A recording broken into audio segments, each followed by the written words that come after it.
ఆయనను నజరేయుడైన యేసు యూదులకు రాజు అనేటువంటి విషయాన్ని అక్కడ రాయించి పెట్టారనమాట.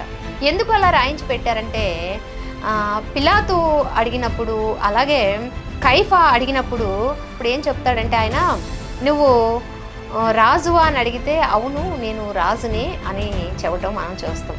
అంటే రాజుకు వ్యతిరేకంగా అప్పుడు గవర్నమెంట్లో రోమా గవర్నమెంట్ నడుస్తుంది కదండి. ఆ నడిచే టైంలో రోమా గవర్నమెంట్లో ఉన్నటువంటి పిలాతు దైవంతో సమానముగా రాజుగా దేవుడిగా పూజించాలి. రాజుగా ఒప్పుకోకుండా తనను తాను రాజుగా పరిచయం చేసుకున్నాడు కాబట్టి ఆయన మీద ఎంత విచారణ చేసినా కూడా అండి కొంచెం కూడా నేరస్థాపన అనేటువంటిది వాళ్ళు చెయ్యలేకపోయారు, నేరాన్ని మోపలేకపోయారు. సాక్ష్యాలతో పని లేదు, ఆయనకు ఒప్పుకుంటున్నాడు, యూదులకి రాజునని ఒప్పుకుంటున్నాడు అనేటువంటి విషయాన్ని వాళ్ళు ఏం చేశారంటే అదే ఒక బోర్డుగా తయారు చేపించి నజరేయుడైన యేసు యూదులకు రాజు అనేటువంటి బోర్డును ఆయన సిలువకు తగిలించిన విధానం మనం అక్కడ చూస్తామన్నమాట.